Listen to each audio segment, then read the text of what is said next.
mini currículo da doutora Sônia Liane Reicher-Rovinski, psicóloga especialista em psicologia jurídica, especialista em criminologia pela PUC, mestre em psicologia social e da personalidade, doutor em psicologia clínica e da saúde pela Universidade de Santiago de Compostela, pós-doutorado em avaliação psicológica no contexto forense, psicóloga judiciária do Tribunal de Justiça do Rio Grande do Sul, professora nos cursos de pós-graduação, Instituto Sapiens, Londrina e Curitiba, e POG, lecionando a matéria de perícia psicológica forense, diretora científica da Associação Brasileira de Psicologia Jurídica, em 2010 e 2011. Autora e coautora de livros sobre o tema da avaliação forense, entre eles, Fundamento da Perícia Psicológica Forense. Bom, doutora Sônia, eu agradeço a sua disponibilidade. Eu sei que o tema é complicado para todo mundo, né? Nós estamos querendo iniciar algo para, como a Denise disse, assim, para melhorar aquilo que nós enfrentamos no dia a dia. Não é qualificar o trabalho do perito, qualificar o trabalho do juiz e que o sistema de justiça seja distribuído de uma forma mais equânime e mais científica. Primeiramente, eu gostaria de cumprimentar a todos, agradecer imensamente essa oportunidade de poder estar aqui, voltando a casa novamente, né?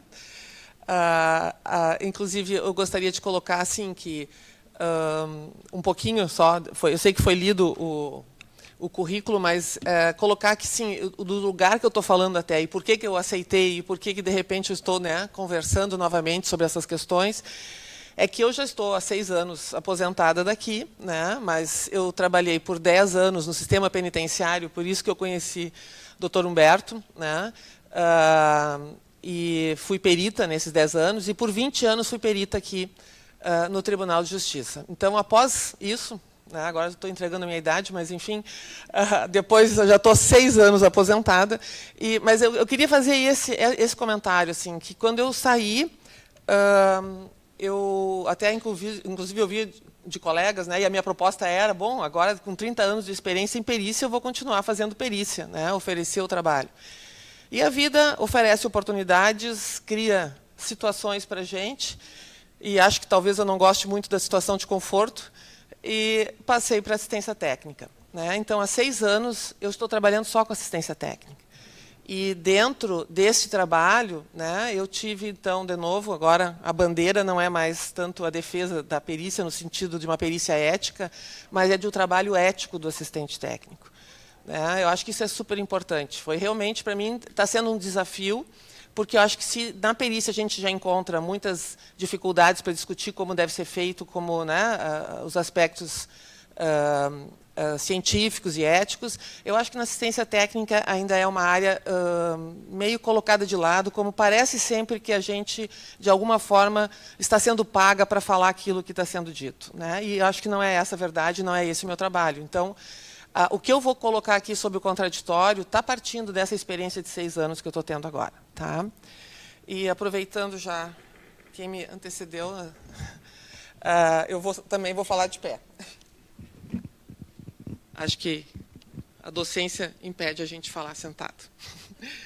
Então, tá? Então, essa é a minha ideia de trazer um pouco então, essa relação. E eu pensei bastante. Foi bastante desafiador. Conversei, inclusive, com vários colegas antes de preparar esse material. Entendo que a minha função está sendo muito mais aqui de trazer, expor o que está acontecendo, né? E pensando até no que a gente, então, enfim, deixar algumas questões para o que a gente poderia fazer.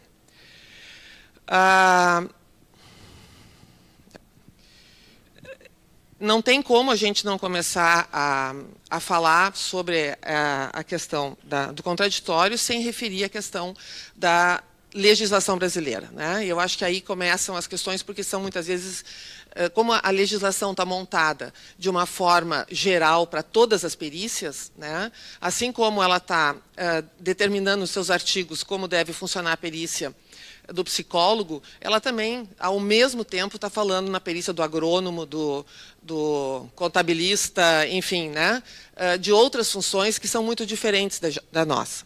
Então, eu quero só dizer que as relações que eu vou estabelecer aqui vão levar em conta principalmente o Código de Processo Civil, porque eu acho que foi depois dessa última modificação, em 2015, ele trouxe alguns artigos que tornaram mais claras essas divergências, vamos dizer assim, né, entre o Conselho e o Código, e focar, enfim, nessa tarefa que é a da prova técnica, que seria contribuir com conhecimento técnico especializado sobre um determinado fato em discussão no processo judiciário. Para discutir isso, eu vou selecionar 3 pontos, e aí já começa um pouco o olhar do psicólogo, né? Eu acho que, apesar da gente, às vezes, falar sobre as mesmas coisas, a gente tem um olhar, e talvez até não seja... a interpretação não seja exatamente a mesma, mas eu selecionei 3 tópicos para relacionar legislação e determinações do nosso conselho profissional. Tá? O primeiro tópico, então, no meu entender, né, nessa tentativa de regulamentar a prova técnica, se refere a critérios da imparcialidade do perito, certo? Isso é um tópico. O segundo, estabelece critérios quanto ao laudo, então, quanto à prova, vamos dizer assim, propriamente dita. E o terceiro seria, então, a previsão de como é que funciona aquele que vai contestar a prova técnica, né? Que seria, então, o assistente técnico. Tá? Nesses 3 tópicos é que eu vou, então, relacionar o que a lei prevê e o que o nosso Código Profissional diz a respeito. Sobre a prova técnica em psicologia, nós temos que considerar, quer dizer, o profissional, o psicólogo que for trabalhar nessa atividade precisa, simultaneamente, considerar tanto as questões da legislação, né, e ela é acima, ela é a primeira, né, em termos de valorização, e mais as orientações éticas da profissão, que são específicas e têm a ver com, exatamente, o trabalho de uma boa prática. Tá? E que a gente possa também, nesse sentido de uma boa prática, oferecer uma prova que tenha qualidade. Certo? Então, vamos ver os critérios. Lembram os 3 itens que eu falei? Nós vamos começar com os critérios quanto à imparcialidade do perito. No primeiro momento, então, o que diz o Código de Processo Civil é que esses critérios, né, de imparcialidade do perito estão previstos aos juízes e estão estendidos aos auxiliares de justiça, que somos nós, psicólogos. Né? Então, todos aqueles critérios de suspeição, né, que estão previstos, enfim, do tipo de relação que se estabelece, estão também previstos para os psicólogos. Na área da psicologia, esses critérios da ética, também nós temos no nosso código, diz que nós não podemos ser perito em situações em que as relações interferem na imparcialidade. Mas eu acho que há um item mais importante aqui, que é aquele que aparece com mais, vamos dizer, frequência, né? Porque eu também posso, de repente, ser psicóloga gestora de um RH e esse periciado ser a pessoa que está trabalhando para mim. Então, não é uma questão só porque eu sou psicóloga, mas até de uma relação que se estabelece. Mas, na área específica da psicologia, que é a área da saúde, que foi bem explicada anteriormente, nós temos as questões principalmente em relação ao terapeuta. Né? Essa é a questão mais discutida, e eu entendo que, se a gente pensar principalmente aqui na área civil, né, nós vamos aparecer isso muito nos casos de família. Né? Onde nós temos, então, as situações em que os terapeutas participam, oferecendo documentos, acompanhando, enfim, uma série de coisas. E está previsto pelo nosso código, né, Código de Ética, e, inclusive, nós temos uma resolução bem importante, que é a 8/2010, que vai definir, então, as relações entre o perito e o assistente técnico, que deve ser considerada por todos que trabalham nessa área, né, vai dizer que o terapeuta não pode ser perito, avaliador ou parecerista. Aqui nós temos uma primeira diferença. Né, porque se o código diz que essa imparcialidade está definida em relação ao perito, aqui nós temos um acréscimo, uma ampliação, vamos dizer assim, quando diz que essas mesmas relações não podem ser para o parecerista, que seria para o assistente técnico. Então, assim, há uma previsão, tanto da resolução como do próprio código, que amplia essas restrições de imparcialidade para o próprio assistente técnico. Entendo que essa é uma área, de novo, né, e aí começam as interpretações, e aí nós vamos ter terapeutas que exercem a função clara de assistente técnico, pedem para entrar no processo. Eu conheço um caso que eu estava acompanhando em que essa terapeuta pediu inúmeras vezes audiência direta ao juiz, foi ouvida pelo juiz e acatado as questões que ela estava colocando, numa situação que ela estava de terapeuta da criança, né? Entendo que isso é um procedimento antiético. Tem que ficar claro que, se houver risco à criança, né, e isso também eu entendo que é em todas as áreas da saúde, se houver risco à criança, ou risco a terceiros, enfim, se houver risco para alguma situação do seu paciente, há a possibilidade, a previsão da quebra de sigilo, e isso deve ser comunicado, não há dúvida. Segundo, há também a previsão de que a gente diz que a pessoa é dona do seu prontuário, né? Então, se esse paciente chega e diz, eu quero que tu escreva que eu estou tratando desse sintoma aqui, tu estás me acompanhando em relação a isso, isso pode ser feito pelo terapeuta, desde que pedido pelo seu paciente que tem interesse que isso seja dito. E ele vai ter que assinar isso, exatamente, e, vamos dizer assim, ele recebe e ele quem vai colocar isso no processo porque é interesse dele, do paciente, né? Mas, fora isso, né, não cabe, o terapeuta não pode abrir o sigilo, mesmo sendo chamado para audiência, né? E também não deveria investir numa atividade de assistente técnico. Porque daí vai dizer, Sônia, mas eu estou aqui do lado do meu paciente, é a mesma coisa. Não, não é a mesma coisa o paciente pedir uma informação do que está acontecendo na terapia, e eu fazer um atestado, e ele assinar que recebeu essa informação e ele coloca. E outra coisa é eu sair defendendo um lado do paciente. O que mostra a experiência e mostra e eu acho que essa é a preocupação do nosso conselho, ele está com total razão, é que vai terminar a relação do paciente com o seu terapeuta. Nós sabemos da importância, muitas vezes, da criança ter esse acompanhamento, das pessoas poderem dar o atendimento clínico a essa pessoa que está passando por um processo. Quando o terapeuta deixa o seu papel, né, de isento no sentido de terapeuta, de ser terapeuta dessa pessoa, para começar a pensar no processo, com certeza ele vai prejudicar a relação terapêutica e não vai mais estar ajudando seu paciente. Por isso, há essa ampliação, e eu apoio, eu acho que eu concordo plenamente, e acho que, inclusive, as pessoas que recebem esses terapeutas, né, poderiam ter essa visão um pouco crítica, porque, para mim, o terapeuta que sai a defender um processo, assumindo já uma posição clara de defesa, de um lado, né, não só como um aviso de que, olha, há riscos e tal, meu comunicado está aqui, mas sair realmente advogando em defesa daquela pessoa, eu acho que ela já não está funcionando eticamente e deve ser questionado, inclusive, as informações que ela está trazendo a esse processo. Tá? Essa é a minha posição. Então, entendo que essa diferença que nós já temos aqui quanto à imparcialidade, né, não só do perito, mas também para o assistente técnico não ser o terapeuta, eu entendo que faz parte dessa, vamos dizer assim, da área da saúde propriamente dita, né, e que deveria ser respeitado. Outra questão, então, queria entrar um pouco na questão dos critérios do laudo do perito.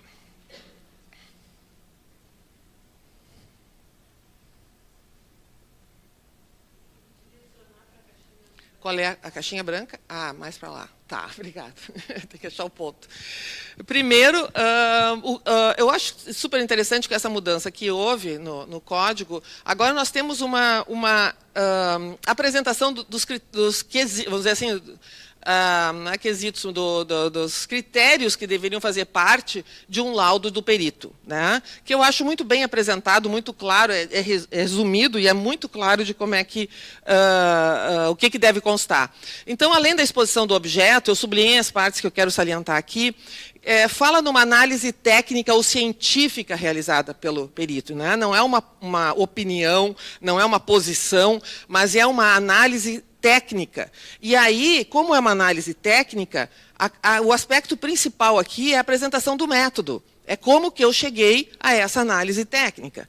Então, isso me parece super importante, porque começa a ser um pouco diferente a gente ter um documento onde há uma opinião técnica, e aí a pessoa diz, eu acho que esse pai não pode ficar com a criança, ou há uma apresentação de um método, onde eu começo a esclarecer desde o início quais foram os dados coletados, quais foram as fontes usadas, como é que eu cheguei a essa conclusão, que critérios eu usei, eu considerei quais informações e quais os autores que falam sobre essas informações que me permitem concluir isto. Acho que isso começa a trazer um pouco a gente pensar que nós não estamos mais falando sobre um resultado final só, mas nós começamos a falar de uma discussão, de uma avaliação técnica que pode ser feita em cima de um documento. E talvez não só em cima de uma observação direta do que está acontecendo. Né? Muitas vezes o que fica difícil da gente fazer essa análise, quando a gente está na assistência técnica, é porque esses dados não aparecem como deveriam aparecer. Não há uma preocupação do perito em mostrar como chegou às suas conclusões. Tá? E isso passa, pelo que eu estou dizendo ali, pela questão da indicação do método e como é que, e quais foram os critérios utilizados. Então, assim, no Conselho Federal, nós temos também essa discussão, né? E aí a gente vai ver que o código fala que é de fundamental importância que os psicólogos possam apresentar documentos de qualidade, que devem utilizar princípios, conhecimentos e técnicas reconhecidamente fundamentadas na ciência, que também na Resolução 8/2010 os documentos devem manter rigor técnico e ético, o profissional deve apresentar indicativos pertinentes à sua investigação, reconhecendo os limites legais da sua atuação profissional, e ainda fala na Resolução 6/2019 sobre a estrutura do laudo, que não tem como, não há o foco aqui, não posso desenvolver, mas essa resolução descreve praticamente em todos os itens a importância, de novo, de apresentar o método, o rigor científico desses dados que a gente vai apresentar no laudo. O que eu estou querendo questionar aqui a respeito dos laudos, né, apresentados pelos peritos, se nós estamos falando tanto nesse rigor técnico, a questão que se coloca é, mas assim, como é que nós vamos avaliar, então, esse rigor técnico? Né? Quer dizer, o Conselho diz, o Código diz que isso é um trabalho científico, isso é um trabalho técnico e que isso tem que estar apresentado no documento dessa forma. Se esse profissional foi chamado porque ele tem um conhecimento especializado, eu entendo, então, só podemos questionar esse rigor técnico, né, discutir esses critérios por um outro profissional que seja da mesma área. Não há condições de que se discuta por profissionais que não são da área. Então, o assistente técnico tem que entrar nesse momento exatamente para discutir esse rigor técnico, essa metodologia, né? E, principalmente, que é o que acontece na área da psicologia, as inferências que são feitas a partir dos instrumentos para as questões legais que estão em discussão. Tá? Então, entra aí a importância do assistente técnico para poder fazer esse contraditório que foi tão bem explicado. Né? Porque aqui o que nós estamos discutindo é de um contraditório técnico, especificamente de uma determinada área. Né? Em relação a isso, só que daí, não sei se vocês conseguiram perceber, os dados que eu trouxe, todo mundo fala em rigor técnico, metodológico, tem que ser científico. E aí a gente, tá, mas como apresentar isso? Qual é esse rigor técnico? Como é que eu faço isso? Né? Uma coisa mais especificada a gente não encontra. Então, assim, eu tentei buscar para ver como é que essa prova técnica é discutida e a gente não encontra muito material sobre isso. Né? Essa é a verdade. O que eu estou trazendo só aqui, que um artigo dos autores discutindo essa questão da validade dessa prova técnica, né, mostra que os Estados Unidos está, né, sempre preocupado com essas questões mais de provas, vamos dizer assim, de poder demonstrar tecnicamente, já vem discutido a longo prazo, e inicialmente, no caso Frey, eles admitiam as provas baseadas em teorias e métodos que estivessem entre os mais aceitos. Bastava ser uma teoria que estava sendo discutida pelas pessoas naquele momento, que as pessoas conheciam, ouviam, circulavam. Isso bastava para que a gente já considerasse como, ok, pode-se usar esse método, pode-se usar essa técnica. Né? Com o tempo, de uma maneira mais recente, foi visto que isso não podia trazer distorções, porque os próprios técnicos que estavam trazendo aquilo, você tem ondas, né? A gente sabe isso, tem ondas do conhecimento, a gente começa a achar interessante, né? Nós temos constelações hoje por aí circulando, e aí quando a gente vai buscar as informações, qual é a técnica que está por trás, a gente não consegue encontrar exatamente as provas científicas sobre isso. Então, o que precisava não era aquilo que é mais comentado, aquilo que circula, mas exatamente aquilo que pudesse nos mostrar a cientificidade. Acho que é isso que nós temos que começar a ter na cabeça, né? Como é que eu mostro a minha cientificidade dos achados que eu estou apresentando nesse laudo? E aí, eu acho interessante trazer isso, porque nós temos algumas peculiaridades no nosso conhecimento, né? Primeiro, se eu estou falando em ciência, né, nós temos duas premissas básicas nessa história. Se eu estou falando em ciência, na ciência não há certezas e o conhecimento é sempre provisório. Então, o que eu hoje posso definir como um marco de excelência na ciência, daqui 50 anos ele pode ter sido substituído por outro, e não funcionar mais assim. A validade científica para um determinado objetivo também não implica necessariamente a validade para outro. Quer dizer, eu dizer que isso aqui é válido, né, e a gente vê isso muito nos testes psicológicos. Depois até vou trazer um exemplo. Mas, assim, o teste está reconhecido, ele é válido, mas ele pode não ser válido para esse objeto que eu estou estudando, né? E aí o trabalho do psicólogo tem que entrar nessa capacidade de poder avaliar isso, que ele, apesar de estar aceito lá no SATEPS, ele é um teste reconhecido, vamos dizer assim, que ele pode ser usado. No caso que eu estou investigando, ele não serve. E o que eu levantar com esse teste, ele não vai me responder, né? Vou dar um exemplo rápido, eu me lembrei de um mais simples até. Eu entrei num processo como assistente técnico, onde a sentença tinha sido dada baseado numa avaliação psicológica, né?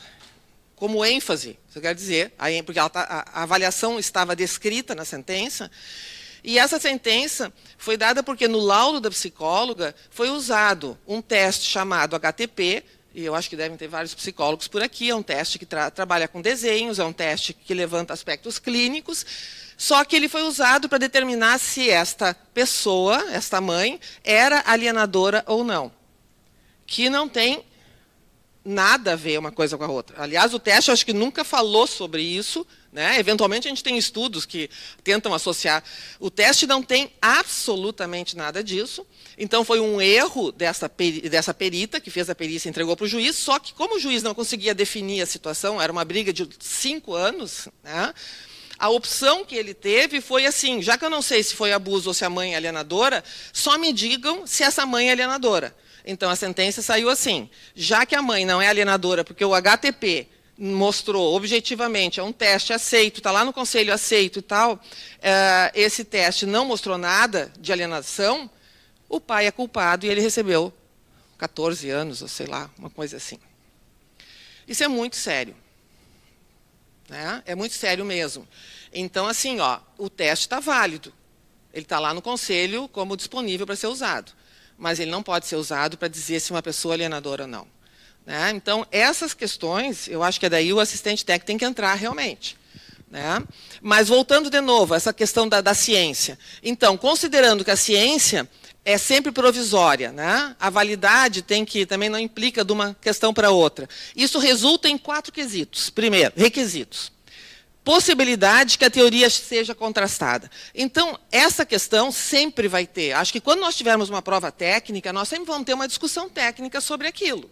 Nós vamos ter que aprender a lidar com isso, né?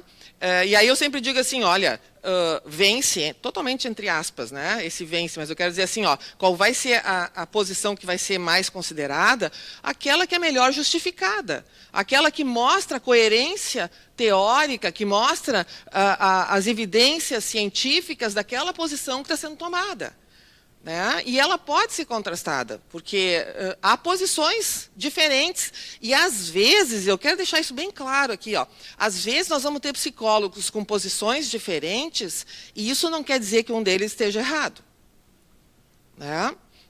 A associação que eu faço, que eu acho que fica super clara, que vamos dizer assim, é do dia a dia de todo mundo, se eu tenho um problema no meu joelho e eu vou num ortopedista, e aí eu peço para que ele me faça, né, me dê a posição dele, opero ou não opero, e ele diz, opera, a primeira coisa que eu faço é buscar uma outra opinião. E aí eu vou encontrar um que vai dizer que não opera, com certeza. E aí, assim, pois é, e aí eu devo denunciar o primeiro ou o segundo no conselho? Eu não vou denunciar nenhum deles no conselho, porque o que eu preciso ouvir é a explicação deles de por que eles estão realmente tomando essas posições. Baseado em quê e de que forma? E aí eu tomar a minha decisão a partir dessa explicação que eu recebo, né? É essa a questão. Então, não há, eventualmente, nós vamos ver, nós temos, esse exemplo dessa psicóloga que eu disse foi um erro. Isso sim, isso nós temos um problema sério e ético aí. Agora, há possibilidade, nessas discussões amplas, principalmente de família, onde são inúmeras pessoas, dinâmicas que se estabelecem, que nós podemos ter posições diferentes de técnicos e que isso necessariamente não quer dizer que eles estão sendo antiéticos ou parciais, né? Que poderia ser um viés de desqualificação. Bom, mas também nós temos que ter como requisito a determinação de porcentagem de erro da técnica empregada, a existência de padrões técnicos que controlam a investigação sobre o qual se baseia a teoria. Então, eu tenho que ter noção de que essa teoria nunca ela responde a absolutamente tudo, então eu tenho que ter noção dessa possibilidade de erro, né? E também que essa teoria tenha passado por uma submissão, né, de revisão de pares e publicadas. Revistas realmente que passam por outros psicólogos que revisaram e reconheceram que aquela metodologia foi feita de forma adequada. E aceitação pela comunidade científica da metodologia que sustenta a teoria. Acho que é interessante a gente ter essa ideia e pensar, inclusive, começar a pensar a partir daqui da complexidade que é a realização de um laudo, né, e da importância de que ele seja sustentado realmente numa metodologia científica e numa teoria reconhecida pelos iguais.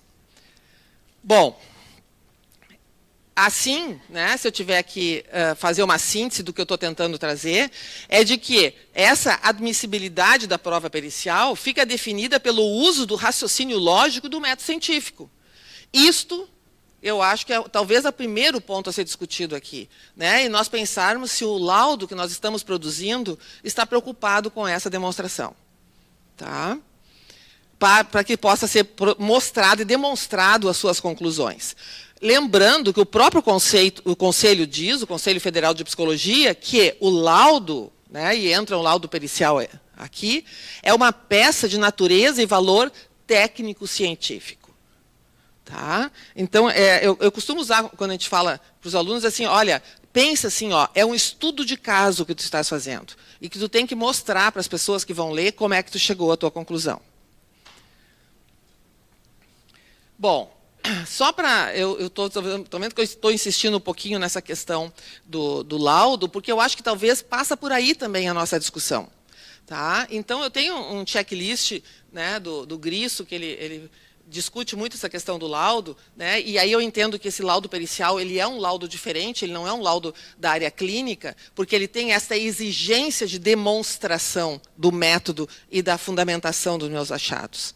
Tá? Então, perguntas que a gente deveria fazer para saber se um laudo está bem feito, né? Primeiro, se ele acaba com um posicionamento claro em relação à questão forense.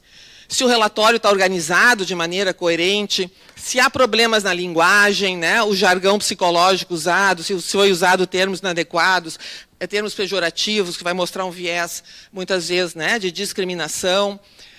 Se foram incluídos apenas os dados relevantes à questão forense, aí nós estamos falando do sigilo. Se os dados, aqui eu quero salientar, se os dados encontram-se separados das inferências. Aqui é fundamental, eu digo, é um divisor de águas quando eu quero dizer que esse laudo foi bem feito ou não foi bem feito. Né?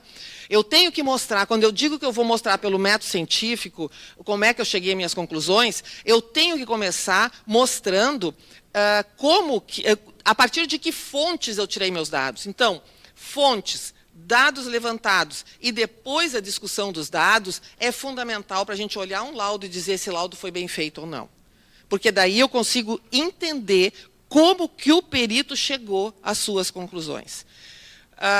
No próximo, vamos ver o outro, se foram utilizadas fontes múltiplas de dados, né? Aqui, de novo, assim, a gente está vendo que nós estamos falando, na verdade, como deve ser feita uma perícia. Na medida que as informações que são colhidas, elas correm risco de não serem verdadeiras, nós temos que ter múltiplas fontes. Se isso não foi usado, o laudo já perderia a sua qualidade.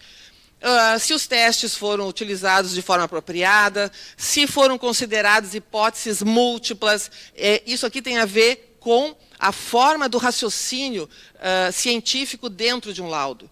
Eu tenho que trabalhar sempre com todas as possibilidades. Se eu não levantar e discutir todas as possibilidades, se eu for apenas comprovar aquela que me foi levada por uma questão legal, eu estou correndo o risco de ficar num viés. Então, de novo, o que eu estou tentando mostrar aqui para vocês quando eu falo assim, olha, esses são aspectos importantes a considerar, é porque assim, ó, eles estão relacionados ao uso do método científico para chegar a uma conclusão. Tá? E as opiniões técnicas têm que estar sustentadas nesses dados que foram levantados e deve haver conexão entre as opiniões técnicas e dados que as sustentam de uma forma clara. Então, assim, quais foram as minhas fontes, que dados eu levantei em cada fonte, como que eu integro esses dados, como é que isso tem sentido para mim, e aqui, às vezes, entram as diferenças dos técnicos, porque eu uso um raciocínio diferente, um raciocínio clínico mesmo diferente para integrar os dados.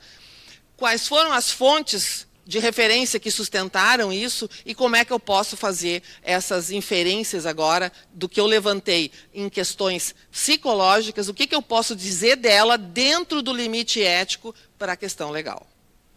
Tá?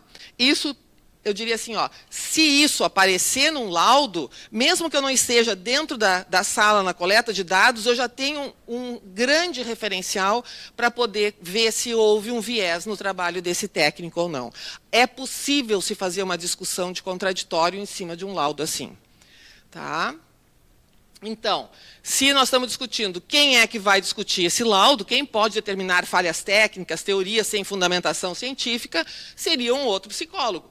Não há como, né? Eu acho que até o agente jurídico tem capacidade de ler e ver se foi utilizado o método científico. Isso ele pode ver, muitas vezes, já discriminar de imediato se aquilo foi feito de uma maneira, né, totalmente sem fundamentos. Mas discutir uma questão de uma teoria, discutir, propor uma outra, ou trazer uma outra hipótese que poderia estar acontecendo, eu acho que entra o trabalho do assistente técnico. E aí ele garante que se evite vieses, que é o grande problema do trabalho do perito. E que necessariamente não quer dizer que ele está mal intencionado, não, é porque ele não conseguiu perceber um detalhe. E o assistente técnico pode mostrar esse detalhe.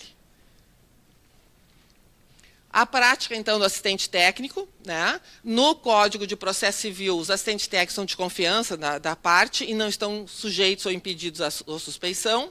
Aqui eu volto a mostrar de novo que nós temos no nosso conselho, né, que o terapeuta não pode ser assistente técnico do seu paciente ou de terceiros envolvidos na mesma situação de litígio, mas que deve informar, então, os dados do paciente quando houver riscos à integridade dele ou de terceiros e quando essas informações forem solicitadas. Gosto de salientar isso, porque muitas vezes há necessidade de que essas informações sejam passadas e os psicólogos entram em pânico, né, sempre. Não, mas eu sou terapeuta, não posso dizer absolutamente nada. Né? Então, teriam essas duas circunstâncias. Tá?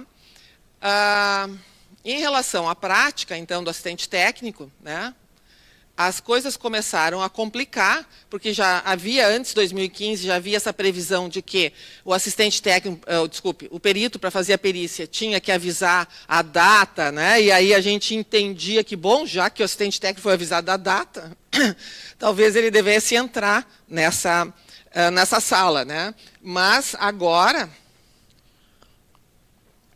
há uma menção muito mais clara de que deveria haver essa preocupação com a transparência. Eu quero deixar bem claro que eu entendo perfeitamente o que o Código está propondo. Nós queremos transparência dos procedimentos. Porque este laudo, de alguma forma, ele não é decisão judicial de maneira alguma, mas ele traz subsídios. E ele pode dar um olhar para esse juiz que depois toma uma decisão sobre os direitos da vida dessa pessoa. Então, nós temos um compromisso muito grande com a transparência. Tá? E aí diz que o perito deve assegurar aos assistentes das partes o acesso e o acompanhamento das diligências e dos exames que realizar com prévia comunicação.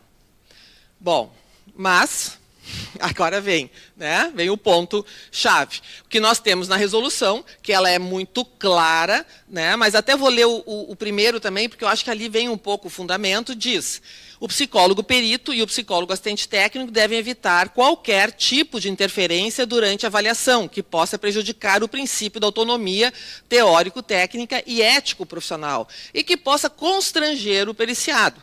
Então, realmente, essa é a fundamentação. Né? Primeiro, de que o perito não é obrigado a fazer as entrevistas da forma como o assistente técnico quer. E segundo, que nessa situação de estar todo mundo dentro da sala, pode se constranger esse periciado. E aí, então, o segundo artigo, é consequência, diz: o psicólogo assistente técnico não deve estar presente durante a realização dos procedimentos metodológicos que norteiam o atendimento do psicólogo perito e vice-versa, para que não haja interferência na dinâmica e qualidade do serviço realizado. E aqui, como tudo se interpreta no Brasil, né, já temos várias interpretações também, já vi psicólogos dizendo, não, ele não diz que não pode estar dentro da sala, ele diz que não deve estar presente durante a realização. Quer dizer, as interpretações, né, é livre, na verdade é livre, enfim, né, nós vamos propiciar o contraditório também na nossa discussão. Mas eu acho que até eu sublinhei o não ali, no meu entender, a minha interpretação desse texto é de que o psicólogo não deve entrar. Né? E aí ele segue exatamente essa ideia de não interferência. O que eu quero mostrar aqui para vocês? Enquanto o Código de Processo Civil busca a transparência do processo de avaliação psicológica baseado no contraditório e na ampla defesa, o Conselho busca a prática ética que garante a qualidade do dado psicológico que vai ser apresentado para a prova. Além de uma questão ética, nós estamos falando de qualidade de dados.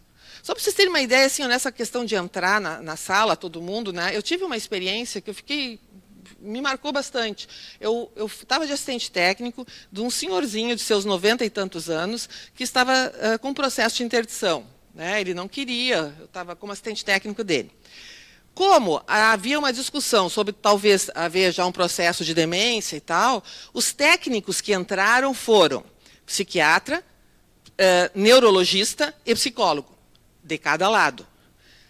Então, vocês tentem imaginar o que foi a perícia feita por um psiquiatra que autorizou que todos entrassem. Nós éramos 7 na casa dele. Né? Então, assim, eu posso garantir para vocês que o que eu vi ele fazendo naquele dia não era a pessoa que eu conhecia. Então, o que eu estou querendo só colocar é assim, acho que é um exagero, isso aí realmente né,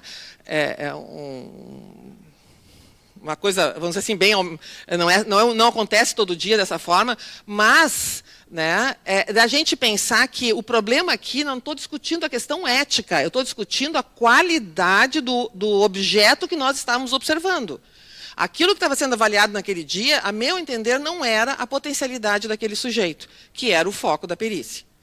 Tá? Então, essas questões que estão sendo discutidas, ética e qualidade do dado. Se eu sei que está previsto dentro da minha prática que se eu vou aplicar uma testagem, mesmo na clínica, não deve ter ninguém dentro da sala, por que quando nós estamos fazendo uma perícia, essa pessoa não iria interferir? Ela vai interferir no dado. Tá? Bem rapidinho, não sei, mas assim, eu acho que às vezes os exemplos explicam mais. Né? Quando eu estava trabalhando no DMJ, eu iniciei, há 25 anos atrás, era a prática que o assistente técnico entrava. Né? Até porque era uma prática médica, que aquilo acontecia, tudo na psicologia, estava lá, tinha que entrar e era assim que funcionava. E eu já tinha tido várias experiências ruins.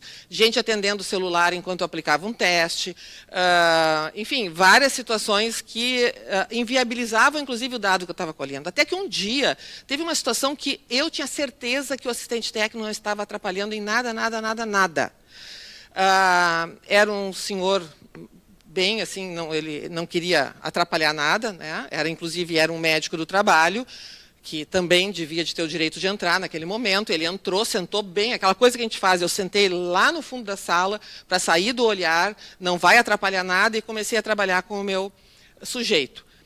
como ele tinha tido um acidente e tal, resolvi aplicar, né, um HTP, na época ainda era Machover, isso há 25 anos atrás. Então, o Machover para ver a questão de como é que estava a representação corporal dele. Quando ele desenhou a figura, eu pedi para ele falar sobre esta figura que ele tinha desenhado, que era para falar a representação dele. E quando ele foi falar, ele disse, eu acabei de desenhar esse senhor que está sentado atrás de mim. Né? E porque ele representa a empresa, porque ele... enfim, fez a catarse. Eu não acho que, eu tirando aquele senhor, desaparece a empresa do imaginário dele, ok? Ele se sente pressionado. O que eu quero só mostrar para vocês, que eu, naquele momento, não tinha condições de avaliar o quanto a presença daquele senhor dentro da sala podia estar interferindo numa testagem que eu estava fazendo. Aliás, eu tinha certeza que não estava interferindo. Isso que me deixou mais espantada, que eu não fui capaz de perceber isso. Quando eu não sou nem capaz de perceber essa interferência, eu não tenho como avaliar nem discutir isso. Eu só consegui fazer essa discussão porque ele fez a catarse ali na minha frente. Então, assim, depois desse dia, nós não tínhamos a resolução ainda. Eu me lembro que eu me dirigi ao departamento e solicitei que eu pudesse fazer sem a presença. Pedi para fazer acontecer aquilo que a resolução veio depois estabelecer. Porque eu entendia que eu estava num risco, essa foi a minha decisão na hora. Eu estava num risco a partir do que eu estava levantando, né, com as pessoas, com outras pessoas dentro da sala. Estou deixando para discussão porque eu acho que tem os dois lados sempre. Né? Mas o que eu quero só mostrar aqui, que aquilo, quando eu fui montar os slides e eu fui mostrar que essas parece que são totalmente divergentes, essas posições, o que eu quero mostrar aqui para vocês é que, na verdade, não é divergente. Né? Porque, na verdade, as duas estão buscando uma prova ética e de valor técnico.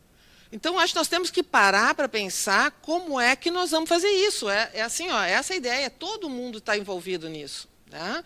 Até o próprio aceite de vir aqui, porque eu estou bastante preocupada com essa questão também. Né? E aí, se nós pensarmos como é que eu quero só trazer agora para fechar, é como é que isso está acontecendo hoje em dia. O Conselho deixa claro, né, que o trabalho do assistente técnico... Opa, será que eu consigo voltar? Fui querer usar, achei que eu estava com... Tá, achei que eu tinha um marcador aqui. O trabalho do assistente técnico vai se restringir à análise ao estudo psicológico resultante da perícia, elaborando quesitos. Isso é a previsão que o nosso Conselho tem do nosso trabalho. Tá? E como é que, nesta forma de trabalhar, né, eu poderia fazer a identificação das falhas técnicas e éticas dos laudos psicológicos? E aí, o que eu quero mostrar é que, num primeiro momento, eu posso fazer uma análise da lógica dos dados colhidos e interpretados e identificar os vieses. Se eu tenho um laudo lá, né, vamos simplificar bastante, mas está acusando o pai de algum maltrato, e aí eu vou ver que esse perito não chamou o pai para conversar sobre isso, para mim é um viés. Então, eu não estava lá presente, mas eu tenho condições de fazer essa crítica e tenho condições de mostrar que esse laudo tem um viés e que ele não pode ser considerado nos resultados que ele trouxe. Tá? Então, há possibilidade, principalmente, tudo que eu pesquisei até agora, né, com a literatura, que é raríssima, que fala sobre o que faz o assistente técnico, né, o foco, eu tenho um material que trata exatamente na área de família, o foco é identificação de viés. Eu tenho que ver como é que esse perito pensou e foi em busca dos dados. Ele avaliou tudo, ele buscou todas as fontes necessárias, ele discutiu os aspectos mais importantes e claro, ele usou as técnicas adequadas. O problema é quando a gente tem más práticas. Né? E aí que só podem ser identificadas, por exemplo, na observação direta do exercício. E aí eu sei, né, conversando com colegas, de que, até vou trazer, já tem colegas entrando na sala, de dizer, olha, até gostaria de não estar lá, mas a pessoa aplicou o teste de forma errada. Aplicou de trás para frente. Tá? Isso acontece. Né? E aí, assim, a pergunta é, ela não botou lá como é que aplicou o teste, qual foi a primeira lâmina, a segunda e tal. Então, assim, eu não sei que isso aconteceu e isso me escapa realmente. Isso me escapa e eu posso não poder analisar isso. Outra questão importante seriam as entrevistas sugestivas quando nós temos situações de crianças que passaram por situações de maus tratos, vamos falar bem em geral. né, em que eu vou conversar com ela exatamente pedindo para ela me contar. E quando eu faço uma entrevista desse tipo, né, aqui não é nenhum depoimento especial, não é isso que eu estou fazendo, mas eu vou conversar com a criança sobre o que aconteceu, eu tenho que ter o máximo de cuidado. E eu já consegui identificar as entrevistas sugestivas quando os psicólogos relatam a sua metodologia. Um exemplo bem rápido. Meu primeiro caso de assistência técnica. Eu fui chamada numa situação em que a criança tinha 3 anos e o psicólogo, então, usou o desenho para ver se o pai era abusador ou não. E, nessa investigação, como a criança era muito pequena, achou que não ia desenhar direito, ela bota na metodologia, ela descreveu no laudo, de que ela pedia para a criança dizer para ela como ela deveria desenhar, e ela desenhou pela criança. Gente, eu não estou criando, foi a minha primeira situação que eu... eu estou trazendo isso porque eu quero só mostrar assim, ó, às vezes eu converso com colegas peritos e dizem, mas está tudo sendo... É que tu tá te esforçando, tu está fazendo bem feito, tu não sabe o que está sendo feito por aí. Às vezes nós temos profissionais que não têm o menor preparo para fazer isso. E muitas vezes os juízes não têm... Olham, parece uma pessoa, né, conversa bem, parece uma pessoa interessada em criança, gosta de criança, né? Então convida ela para fazer a perícia e parece que as coisas estão resolvidas, né?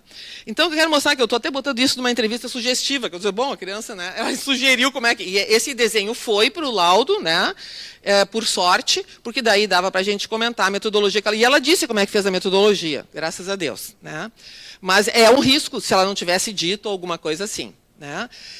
Aqui eu quero trazer, que eu acho que é importante, saber que existe hoje um provimento em São Paulo, pelo Tribunal de São Paulo, que nós temos lá o maior grupo de psicólogos e assistentes sociais que trabalham na área do tribunal, é uma associação importante, e ela conseguiu, então, incluir agora num provimento que vale para São Paulo, né, que diz exatamente isso, o acompanhamento das diligências mencionados, né, no artigo tal, não inclui a efetiva presença do assistente técnico durante as entrevistas dos psicólogos dos assistentes sociais com as partes, crianças e adolescentes. Contudo, havendo interesse do assistente técnico a ser informado nos autos, os psicólogos e assistentes sociais do Poder Judiciário deverão agendar reunião prévia e ou posterior a avaliações, expondo a metodologia utilizada e oportunizando a discussão do caso.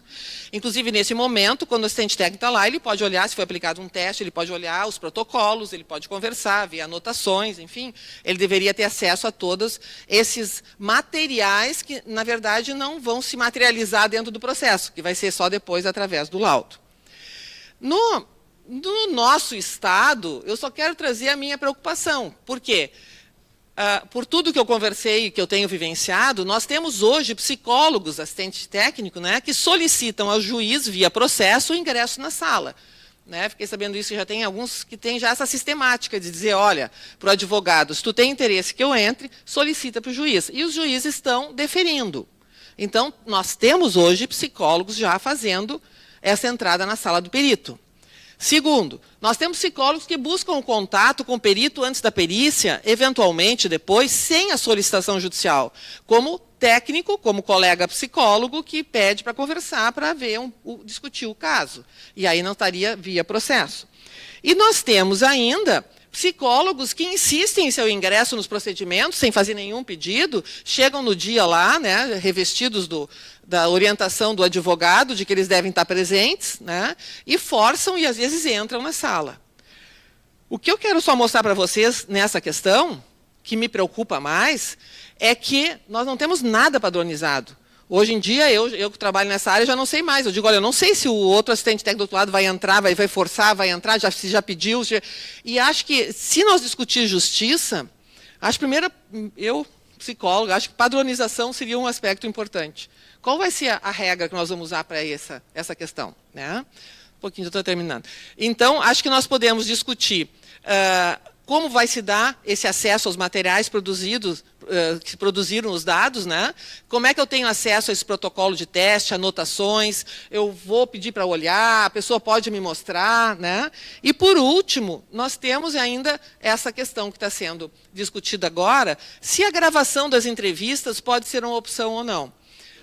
desde que nós temos as gravações das oitivas das crianças sendo gravadas, é uma possibilidade da gente poder ver exatamente como que as crianças trouxeram. E isso tem possibilitado o contraditório, que acho uma coisa muito boa e saudável. Agora, o grande problema é, se essa gravação for autorizada para todas as atividades dos psicólogos, acho que a primeira pergunta que vem para a gente é: quem vai ter acesso a isso, que já foi um pouco trazido, né? Porque aqui, se a oitiva da criança está gravada e está dentro, ela está dentro de uma audiência. Então, tem um outro aspecto, é um aspecto amplo de defesa ali. Agora, se é uma entrevista feita por um psicólogo dentro da sua prática, da sua perícia, eu entendo que é uma entrevista técnica, de psicologia, e que aí só poderia ter realmente acesso os próprios psicólogos que estão ali como assistente técnico, né? E aí eu queria fazer só uma brincadeirinha, me dar um minuto ainda, mas assim, aí eu fiquei pensando, e lembrando o dia hoje, né, que nós temos jogo, eu fiquei pensando assim, do VAR, né, que tem trazido tantas discussões para a gente, e aí eu pensei, bom, mas o VAR tu só usa quando está ali, porque está se discutindo se foi pênalti ou não foi. Imagina se o VAR vai ser usado para cada falta pequenininha que a gente tiver. O jogo não sai. Já não sai agora, muitas vezes, que ficam naquela discussão, né? E aí eu fiquei pensando, brincadeira, mas assim, mas eu acho que tem sentido para a gente pensar. Eu começo a gravar cada coisa que o psicólogo falar, aí o outro vai olhar como é que ele disse desde da sua chegada, como é que ele cumprimentou. E aí nós vamos começar a discutir isso, entende? E mais, as nuances, eu estava ouvindo a fala, né? Acho que foi super bem colocado. Tem nuances que daí falou num tom. Bom, aí eu entendi de um jeito, o outro psicólogo entendeu do outro. Se eu estava na sala, como é que vai se dar essa discussão? Porque daí eu vou dizer que eu percebi de uma determinada forma e o outro vai dizer, não, mas essa nuance não foi bem assim, não foi nessa palavra, foi noutra palavra, né? Se eu estou simplesmente na sala. Vai ter uma discussão ali que eu posso perceber coisas diferentes, as memórias das pessoas são diferentes, né? Enfim, estou levantando questões aqui para a gente pensar. E, por fim, eu só queria reforçar, de novo, é a última agora, última lâmina, né? Eu acho assim, muito da discussão que se tem sobre esse trabalho assistente técnico, de como é que entra para qualificar e tal, tem a ver com a qualificação da perícia, né? Eu acho que nós estamos hoje preocupados, realmente, assim, essas perícias estão sendo bem feitas. Então, assim, eu me preocupo bastante, porque eu acho que quando elas começam a ser banalizadas, não há como dar conta de todas as perícias que têm que ser feitas. Eu gosto de dizer assim, a perícia é uma exceção. Ela tem que ser usada naquilo quando é realmente uma situação que está difícil de resolver, há riscos, há coisas sérias, e aí ela tem que ser muito bem feita, com tempo, com investimento, porque é um posicionamento sério, né? Não tornar assim, qualquer coisa passa pelo psicólogo. Segundo, há uma falta de preparo. Eu tenho trabalhado muito com tribunais hoje em dia. Acho que os tribunais já estão investindo na preparação das suas pessoas. E eu queria deixar isso aqui, acho bem importante, né? Porque o psicólogo, quando sai da graduação, ele não sai sabendo fazer perícia. Não há como preparar os psicólogos para esse tipo de atividade numa graduação. E nós temos muita gente saindo da graduação interessada nesse assunto e começando a trabalhar. Acho que, ok, cabe ao psicólogo, ele vai responder, não estou justificando, né? Estou só explicando, essa seria a verdade. Então, acho que nós também temos que pensar em como qualificar. E, por último, acho que as coisas começaram a complicar um pouco mais quando houve esse tal do cadastro, né? Que veio com essa nova mudança do código, né? E aí eu me preocupo também com a qualificação dessas pessoas que entram no cadastro. Nós temos profissionais bons trabalhando, fazendo um trabalho bem feito, mas nós temos outros profissionais que não estão tão qualificados. E aí eu acho, de novo, acho que entre essas três coisas, eu acho que é uma coisa só, né? As coisas estão todas juntas. Esses profissionais, acho que eles recebem, realmente, assim, às vezes a gente pensar o valor que eles recebem da perícia, assim, como é que vai fazer uma perícia de alienação parental naquele valor com 4, 5 pessoas? Não vai fazer bem feito, né? Não estou justificando de novo, porque se ele assumiu, ele deve fazer de qualquer maneira e bem feito. Mas eu acho que nós temos que pensar no todo, na dinâmica que a gente está construindo, de como funcionam essas relações e da valorização que realmente a gente está dando para a perícia. Tá? Acho que é isso. Eu agradeço. Obrigado pelo espaço.